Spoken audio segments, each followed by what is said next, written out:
Hi, everyone. Welcome back to another episode of Thoughtful Thursday. This is your host, Mae Renfroe. And today I have the privilege of having a guest, Lisa Boehm, on. Is that how you pronounce your back name? We pronounce it BAME, but Boehm. boom, Okay. whatever. It's a tricky one. Okay. Yeah, it's my guest, Lisa. As it turns out, we have both have had loss of a child, and so yeah, we have that connection in common, and she's going to be sharing with us her story. For Lisa, life had changed in a heartbeat when her 17-year-old daughter died in a car accident, and she is now the host of the Angel Mom podcast, where she offers support and connection to bereaved mothers navigating life after loss. As an author and certified grief educator, Lisa shares her journey of grief and resilience, helping grieving parents find hope and rediscover joy. So I'm just glad to have you. Welcome, Lisa, today to the show. And Thank how you are so you this much for morning? having me, man. I'm Yeah. well, thank you. I'm well. Had a Hmm, great sleep, and the sun is shining, so that always helps. that's good. Good. And what part of the country are you tuning in from? I am calling in from Regina, Saskatchewan, for any of your Oh, listeners. Right smack in the middle of Canada, and right smack in the middle of winter right now, too. okay. So because I'm in northern Alberta, Canada, so I wasn't. I don't know if we had made that connection already that we were fellow Canadians. I'm not sure if I don't think I realized that. Yeah, that we're both here in Canada. Oh, okay. Cool. Practically Yeah. neighbors. Yeah. Hop, skip, and a jump. Yeah, or to Saskatchewan. We've lived in Saskatchewan for a while too, my family. Yeah. Um, so yeah, Lisa, if you would just like to kind of share with us your story of child loss and kind of where you are now in life. So where you want to start with who you are and kind of what life looks like for you or what you do and Yeah, like that. absolutely. Just like any parent who has lost a child, like life was normal. I was a healthcare professional, mom of two vibrant children, married to a great guy that I'd been married to for years and years and years. And life, like our biggest challenge in life was figuring out the kids' crazy schedules and finding time to go on holidays. I mean, that was our biggest problem. Yeah. And one night, if any of your viewers can see over my shoulder here, this is a photo of my forever 17-year-old daughter, Katie. And she Yeah. was actually working on an assignment in this very office that I'm in right now. And at 7 o'clock on a regular Tuesday night, she came out of the office and she said, "Oh, mom, I forgot to run this errand. I'm just going to run out. I won't be long." And in fact, she kind of yelled down the hallway to my husband and said, "Dad, can you review this assignment that's on the computer right now? I have to submit it by midnight." And out the door she went. She pulled on her Ugg boots and her army green parka, and she was gone in a shot. And she got in her little silver Honda Civic, and away she went. And our kids always had to be home at 10 o'clock on a school night. It was just the rule I Mhm. had. And at quarter to 10, as I'm getting ready for bed, I sent her a quick text that just said, "Hey, hope you're on your way. See you soon." And climbed into bed with my book. And no sooner did I climb into bed that we heard the doorbell. And my husband and I both looked at each other because we thought, why is Katie ringing the doorbell? Mhm. Mhm. And my husband went to the door to let her in. And then I could hear a male voice, a very kind of strong sounding male voice. And something inside of me just said, "What is going on? Something's wrong." So I Yeah. bolted out of bed in my pajamas, which I normally wouldn't do. And here in my front entryway stood a police officer and a lady in black, who I assumed was an officer as well. She was not. Um, and just like you see in the movies, the officer said, "Mr. and Mrs. Boehm, please sit down. I regret to inform you that your daughter, Katie, has been killed in a head on collision." Mm. And that's how it all Oh. began.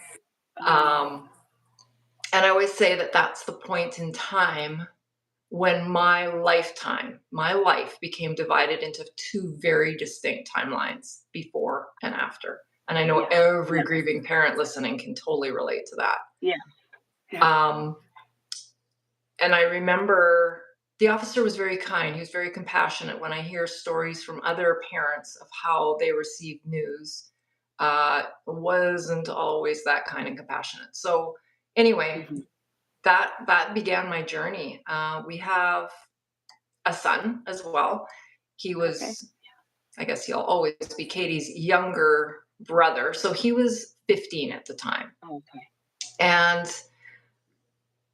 being a teenager these days is something I wouldn't wish on my worst enemy. It's not easy, right? And I just remember thinking, holy moly, like, what is this going to do to him? And already he had been, making some not so good decisions that Mhm. teenagers do, Mhm. and, worrying us some. And I was just really, really worried that this is going to unravel in the worst possible way. But Mhm. that's how my journey has began. Um, Yeah. Oh, wow. it's I don't want listeners to think that, here I was then 9 years ago, and we just passed Katie's ninth. I call them angel anniversaries, but Yeah. that Okay. milestone just days ago, at the time of this recording. And I would tell people that now I'm in an okay place. I'm in an okay place. I mean, I can still feel joy and not feel guilty. I go to work, I have a business, I go out socially, I mean, much less than I used to. I'm a different person. I'm forever changed from this, but I'm okay. I'm okay. Mhm. I know I will continue to survive. I know my Mhm. family will continue to survive. However, here's point A when she first died, and here's maybe point B where we are now. But I don't want listeners to think that, it was just this gradual getting better. Every Mhm. single day is a little bit better. Every Mhm. month is a bit better. It was, and it still continues to be a lot like a roller coaster. you Mhm. know lots of downs, lots of loop-de-loops, lots of all of that, but some high points too.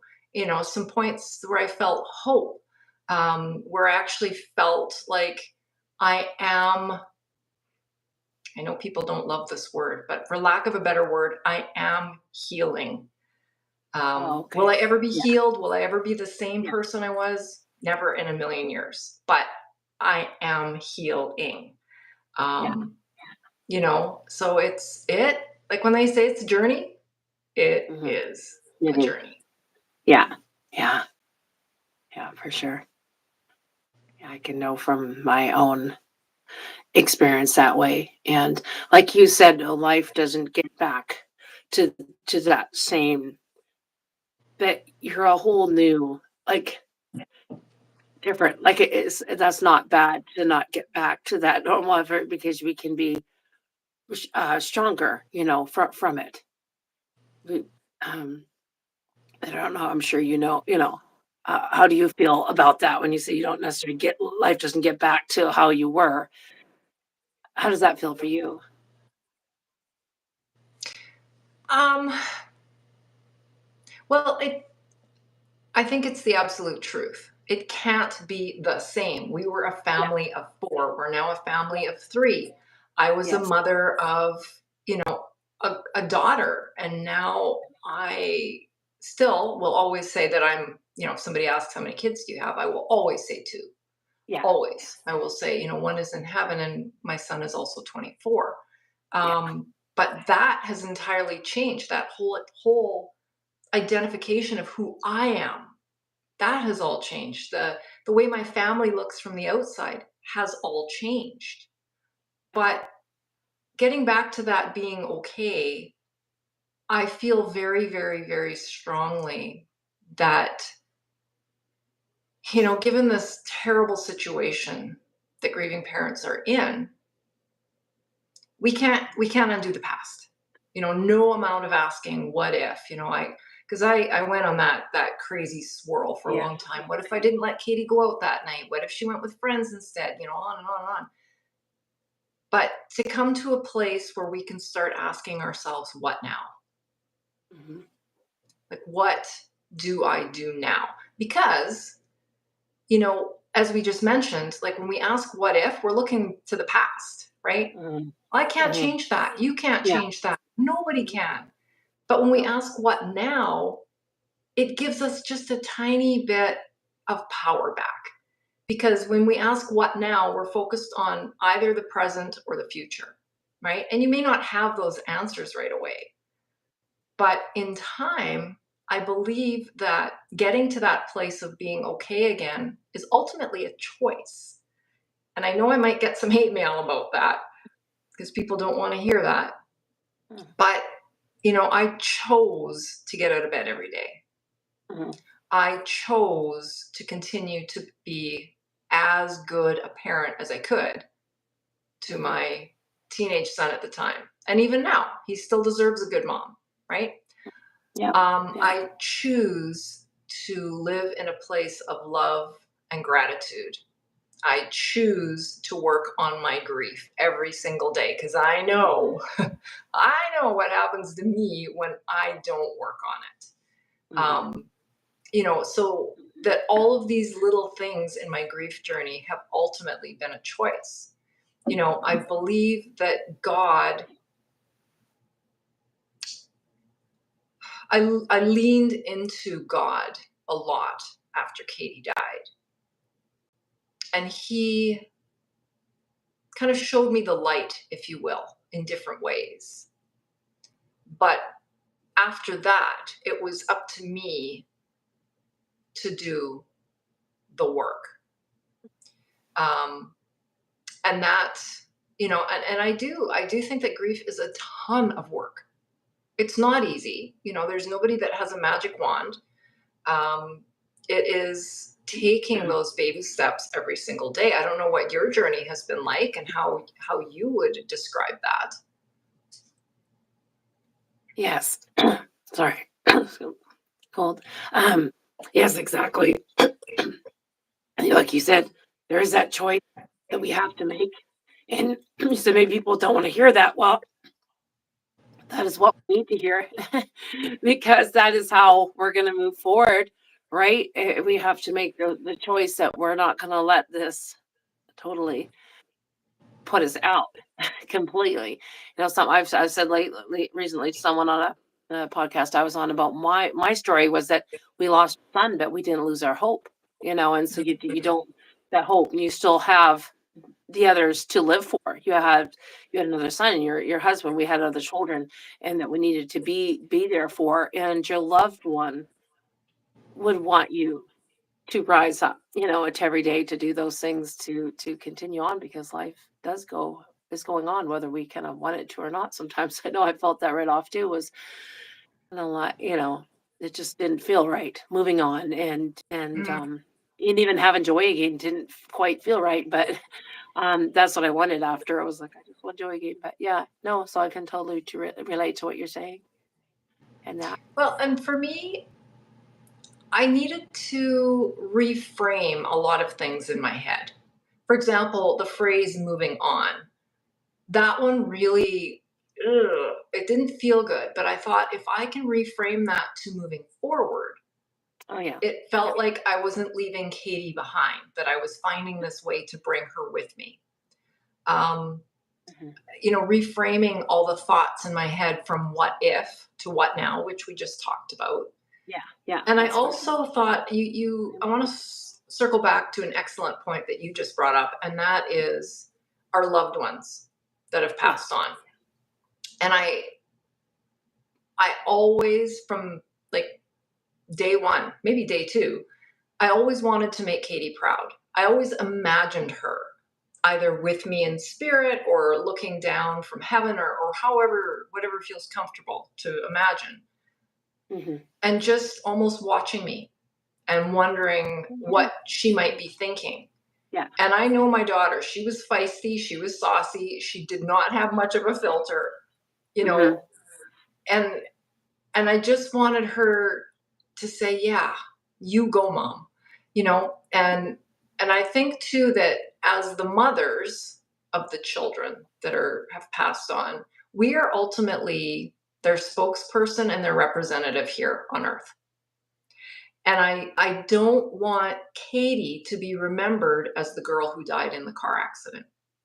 I want people to remember her for all the other things. Like the fact that she died in a car accident, yes, that was a big part of the story, but it was the ending. Mhm. Yeah. There was a whole lot, 17 and a half moments in her life. So, sorry, 17 and a half years worth of moments in her Yeah. life Yeah. Yeah. that I want her remembered for.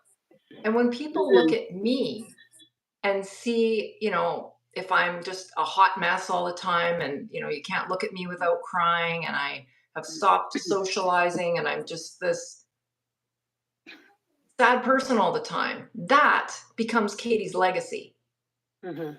right? Whereas if Okay. I Yeah. can be the person who's trying to help others, for example, or trying to live from a place of gratitude, or trying to support and help other grieving parents, whatever it is, that is Katie's legacy. Do you know Mhm. what I mean? And Mhm. that's kind of what got me through the darkest places is I thought, okay, how am I going to make her proud? Is laying on the floor like this going to make her proud? Or, I mean, there was a dark, dark, dark time when, the thought of suicide crossed my mind. And Mm. I don't want to downplay that, but I would like listeners to know that these are normal thoughts. Like just about Mhm. every grieving mother I've talked to has said, it doesn't mean we're suicidal, Mhm. right? But we're in that darkness and we just think, Yeah. man, like what would happen if I drove into traffic? What would happen if I take whatever? But Mhm. that crossed my mind. And again, I thought, okay, that is not the stuff that is going to make my daughter proud. And that is certainly not the stuff that is going to be a positive legacy for my daughter. Mhm. Yeah. Okay. Yeah. I like that you shared that and just shared that for others that to be experiencing that, yeah, that same thing. Yeah. Hmm. And so that we can look ahead. Yeah. What do we want to be this story to go, and so what is others gonna see from it? Um, yeah, that's good. It's really good. So, we kind of mentioned too that with the holidays coming on, is there, and this can be a really hard time with for a lot of families. Is there certain things that you would like to share that would could help, um, like during this time and things like that? Hmm. Well, as I mentioned, I mean, Katie died December 8th, right? 17 days before Christmas. So we've Yeah. got Katie's anniversary, we've got Christmas, we got New Year's, and we got all the parties and all the things that come with the holidays. And oh, it is my least favorite month of the year. Absolutely, hands down. Um, I don't love Christmas, but even that first year, I really remember thinking, like, my son, he deserves a Christmas. He deserves family memories that are as positive as can be and all this. So we've kind of Yeah. soldiered on. But one thing that we did that continues to be a tradition, Katie loved Christmas, like loved it. But that first year, I had a really hard time putting up the Christmas tree. And a lot of her friends had mentioned that they were struggling as well. Yeah. So I Yeah. said on her anniversary, I said, why don't you guys come over? We'll have just whatever the evening unfolds, it unfolds. And everyone wanted to bring something, right? Everyone always asked, what can I bring? What can I bring?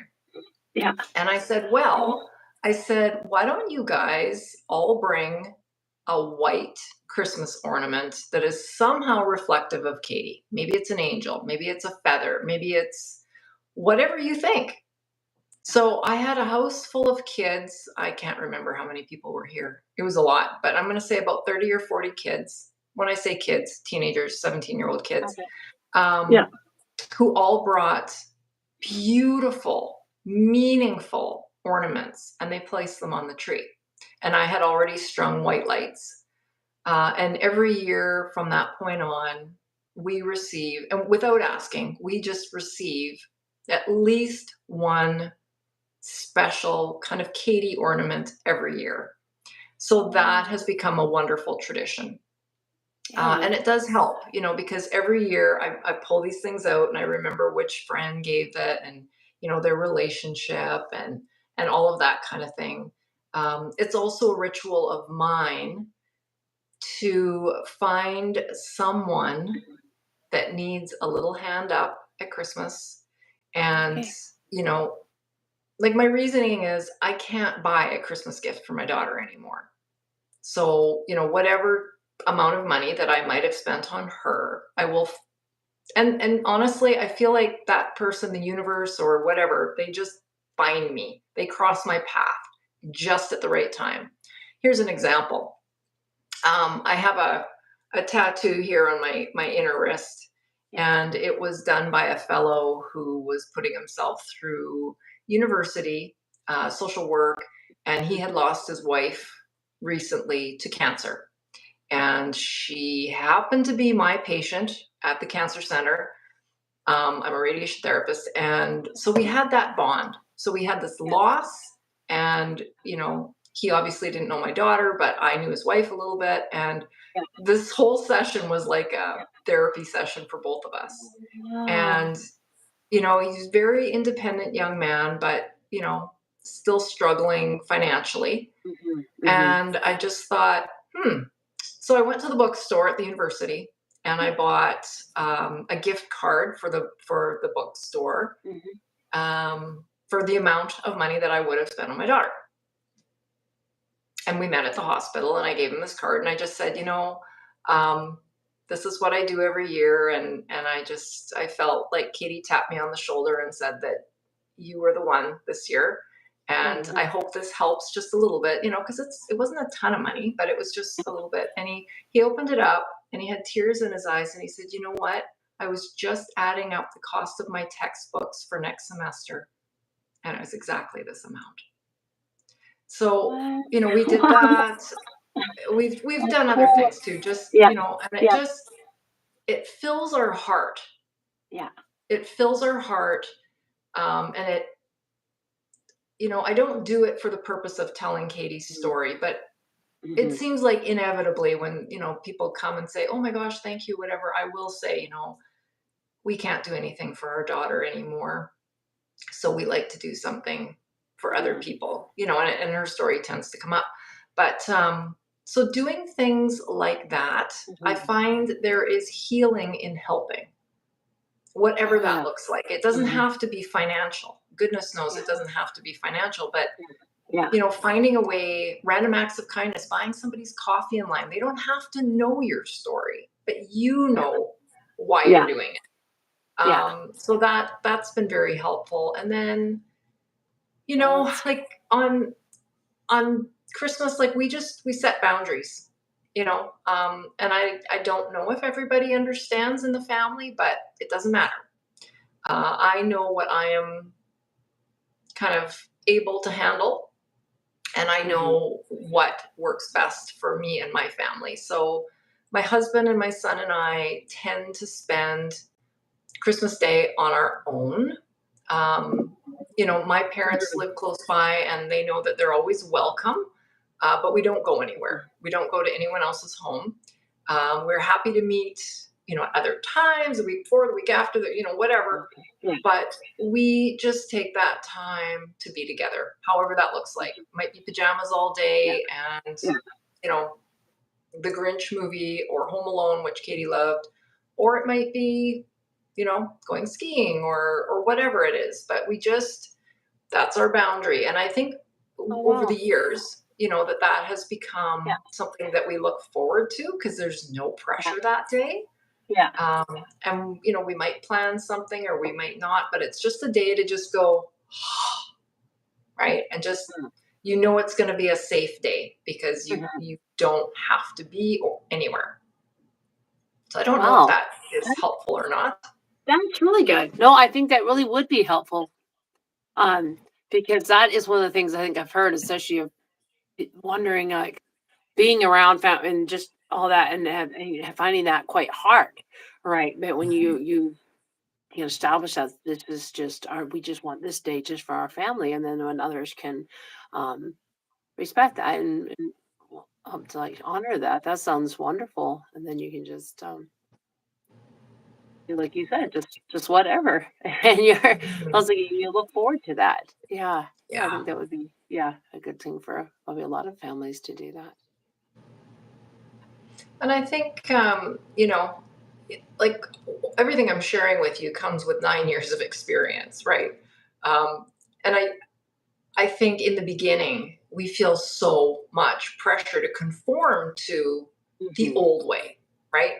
That we go to Yeah. Aunt Yeah. Sally's, and there's Yeah. 25 other people Yeah. and it's mayhem and it's loud. And, Yeah. a lot of people don't, a lot of people feel like they're not comfortable to mention our children, right? Like they're going to make us sad. They're going to remind us, Mhm. well, Yeah. if you've lost a child, you're never forgetting that you've lost a child.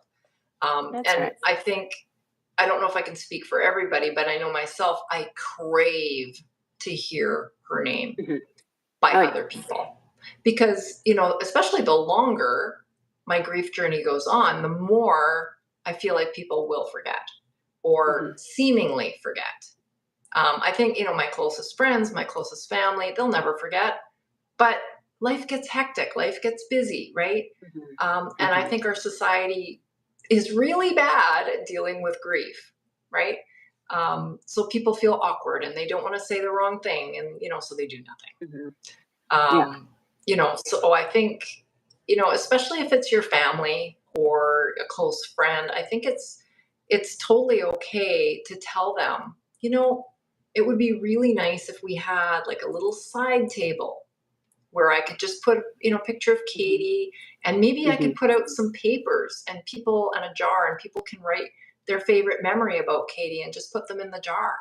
And I can go home later and I can read all these favorite memories or whatever it Oh, is. But, ask your host, yeah. and we need to Yeah. communicate our needs, right? Yeah. Whatever that looks like. Or you might say to your host, I'm going to come. We'll probably not stay very long. And just so you know, like if I kind of disappear for a little Yeah. bit, is there a bedroom or somewhere that I can just go and sit if I need to? Don't worry about me. I just sometimes need to step away for a little bit. Yeah. Then that, opens up the door for them to know also, okay, Lisa's having a tough day today. Yeah. And absolutely, here's our spare bedroom, here's a warm blanket, Mhm. whatever it is, let me know. And please, whatever it is. But I think that communication, like nobody can read our Mhm. minds. Yeah. If we need something, if we want something, I know it's hard, but we have to be the ones to say it. Yeah.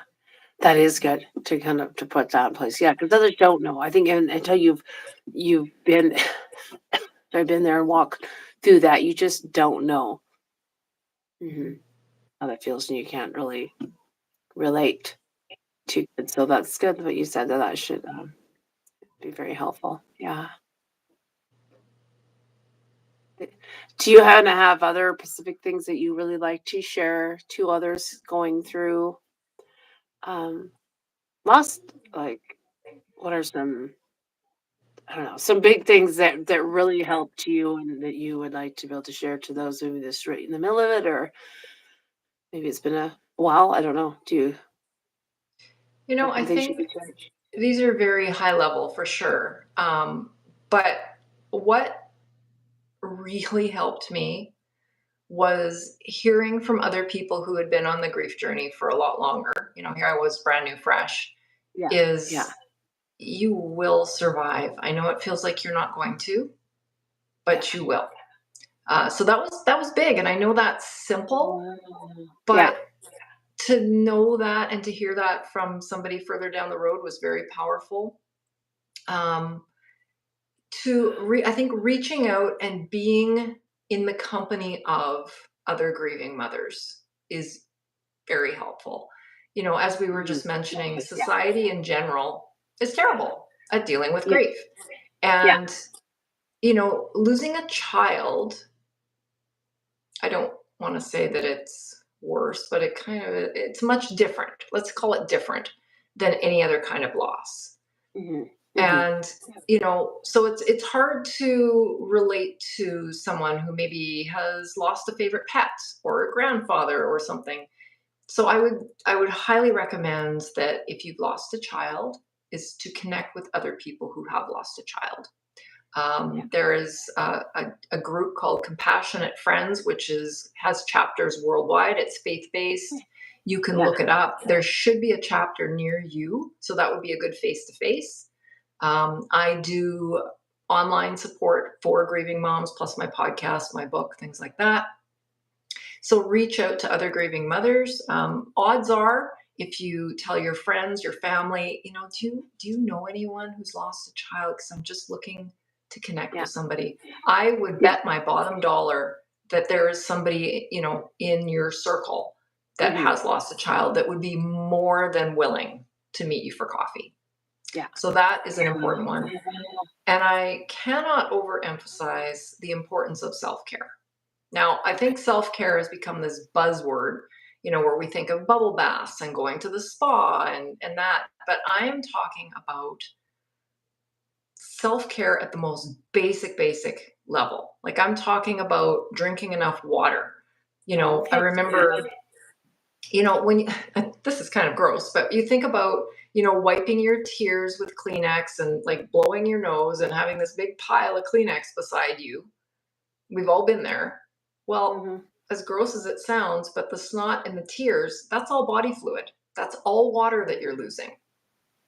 So when I was writing my book, Journey to Healing, I found data and research and so much information that indicates that when our hydration is low, our depression actually increases. Like there's a direct correlation to our Yeah. mental health. And Oh, will drinking 2 liters of water a day fix your yeah. grief? No, no, but it will make a difference in how you feel physically. Okay. Okay. So having enough to drink, 2 liters, Hmm. 8 cups, Hmm. Hmm. getting outside in nature, fresh air every single day. Even where you and I live here in the frozen tundra of Canada, walk to the Yeah. mailbox and back. Yeah. Just You go still get it outside, out. stand there, get a few Yeah. minutes of sunshine on your face. If you can, move your body, walk around the Hmm. block. I remember my husband in the early days lacing up my shoes for me and dragging me outside for a walk. And there was not a single day that we came back from that walk where I felt worse. I always, always, always, Yeah. always felt better. There Yeah. were days that I would go for a walk with my sunglasses on so nobody could see the tears coming. I would Yeah. talk to Yeah. God. I would pray. I would talk to Katie. It was almost like a built in therapy session. And I would come home and I would feel better. Yeah. So I would say that those would be the big things that I would tell somebody who is new into grief. Yeah. Wow, that's good. I'm glad you shared those things. I can relate, yeah, to all of those too. How important that is, and to use that. Sometimes we can forget, or at that time can be hard. And I'd say too, if you had someone that had taken vitamins, or for me, it's thyroid pills that I need to take. Some to be reminded, take your pills, right? Because Yeah, for that's the thing sure. to get your body run down because you're just not, you're Mhm. not thinking of those things at that time. Uh, that's important. Yeah, Well, yeah, and I think that brings up another point, and that grief brain is a real thing. It's a real thing. Like we talk about pregnancy brain, right? You get a little fuzzy and a little forgetful. You have baby brain, same yeah, thing. Well, grief brain is an entirely different but similar yeah, thing. We are exhausted. We have experienced trauma, and our brains are not functioning on all cylinders for a long yeah, time. So yeah, like sticky notes. I'm a big fan of sticky notes. Like you say, remember to take your meds, or, yeah, did you drink enough water? Whatever it is, because yeah, we yeah, forget. yeah, We yeah, absolutely forget. yeah, Mhm. yeah. With just all that's going, especially I mean, say in the early days, but just still, I mean, you got lots going on, and with me, I had all the other younger children to keep up Mhm. with, and you be focusing on them and all, and then kind of forget your own basic needs. Yeah, Yeah. so true. Hmm. And so you just mentioned book. Okay, because you could tell Mhm. us a bit about your book. Because I don't know if that was in the bio that I read about you, but your book, and then that you're also you have your own a podcast, and Mhm. then you're a grief coach. Could you share us tell us a bit about that? Yeah. Um, Long story short, I guess it was in 2018. So 3 years after Katie's accident, I said to my husband, I want to write a book. And I remember him saying, what are you going to talk about? And I said, well, I want to write about Yeah. our story and, offer other grieving moms some hope. And he said, who's going to read it? And I said, well, at that time, like I would say that resources have improved in 9 years since we lost Katie. Yeah. But at that time, there were so few books that I found encouraging. Like there were a lot of books I read that were like, Yeah. this is not helping. Yeah. So yeah, I published a book, Journey to Healing: A Mother's Guide to Navigating Child Loss, in 2019, and it's not just my story. I actually wrote it where I wove the experiences of 31 other mothers into the book, and it Oh. really is Oh. a bit of a map.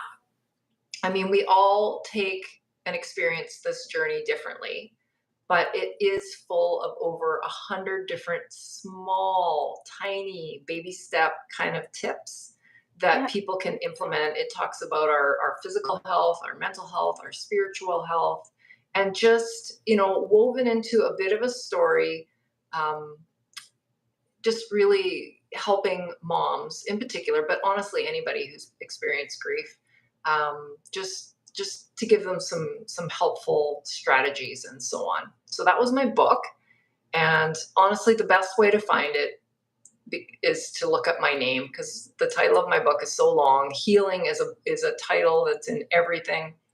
So I would Yeah. say look up my name on Amazon. It's Lisa Boehm, Boehm, and it'll take you to my book. And as well, so then after I had the book, I thought, okay, well, that's okay. But I thought I would like to kind of expand on all the Hmm. information in the book, like all these Hmm. tips and strategies. So I Hmm. created courses, and that was okay. But then I thought, well, grief doesn't go away after you finish a course, right? So I Yeah. kind of put those to the side. And just recently, I started the Angel Moms podcast.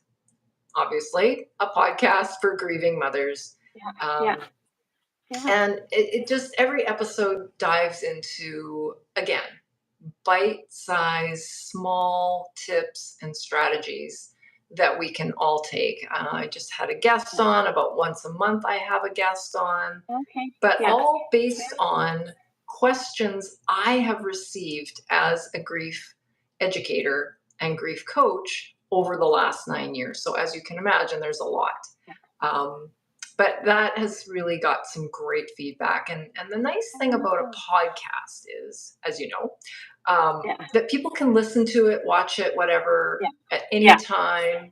worldwide, on their time zone. Whereas sometimes a grief support group or something meets on Tuesdays at 7 Yeah. at this location, and it just isn't all inclusive because of the nature of people's lives and where they live. So the podcast is a really nice way. People can listen to it in their car when they're driving around, or in the Mhm. middle of the night if they're having a really bad night. Mhm. So those are some of the resources I have available. And then on my website, I also have free downloads as well. Different videos people can watch about some of the questions that grieving moms have, and all of that kind of thing. Oh, wow. Yeah, 'cause so you work one-on-one as a coach? I don't do one on one. I Or find that oh, people actually okay. get more out of things when it's more of a group setting, and that Okay. yeah. So that's kind of the way I roll. Okay, so sorry if I missed that. Okay. So more just the your, program, like the courses you put together. The courses actually I have put on the back burner for a while, Oh, okay. and I will be rebranding, recreating a membership. And that, at first it felt icky because I thought, oh, who wants to belong to a membership for grieving mothers? But I tested this out 3 years ago, and actually we just we just decided that we would rebrand, regroup, and make it slightly different because, grief doesn't go away. Yeah. It's and our grief changes, but that Mhm. importance, like what I said Mhm. earlier about coming together to talk with Mhm. other moms Yeah. and to Yeah. share ideas and to support one another. Yeah. Because I mean, I'm a grieving mother. I have training as a grief educator. I did training with David Kessler. I have training in my healthcare profession as well in grieving, but I am not the end all be all when it comes to Mhm. grief and grief Mhm. knowledge. And that's where Mhm. bringing people together who are going through this together Mhm. is so powerful. Yeah. Because I just think the sharing is so important. Yeah. And community. Yeah, and that support. Yes, Yeah, community, that's yeah. When 100%. you have yeah, and when you have that support and when you can share with others that have been through it, you can, know how they're feeling. Sometimes you can feel that you're totally alone in that and wonder if is Yeah. this normal? As Mhm. others feeling it. So that's really important. Absolutely. Yeah, to have that community to keep you going. Yeah, that's good. Well, I Yes. sure enjoyed you sharing your own personal story and just all the I should say good helpful tips for those that are right in the middle of loss and to help and all that you've shared. Is there any kind of thing else you want to just that we missed you want to share here before we wrap our time up together? I guess I would just invite your listeners, your viewers, to go check out my website. There are tons and tons of resources there. Links to my book, links to the podcast, the membership, which will be, relaunched in January. Um, you know, so much there, so much Yeah, reading, a blog. yeah. I think there's 45 to 50 articles there. So if Oh they want to wow. go Okay. to www.griefsupportformoms, FOR moms, all written together, griefsupportformoms.com. That will take them to the one place that has all the links to all the things. Okay, sounds good. I'll put all that in the description too. In the video Fantastic. description Thank so you. they can find it and follow you up it. Yeah, that sounds good. All the resources you have, that is wonderful that you've been able to do from your loss, and it hasn't been easy, but you're helping a lot of others now. That's wonderful. So just thank you so much for sharing that, Lisa. It was nice to have you today to talk to you. Well, Just all thank the you, best in Mae. what you do. Take care. Yeah, and for everyone else, just to have a good week. And I'll be back for another next week. The Thoughtful Thursday. All right. Take care. Take care, everyone. Bye bye.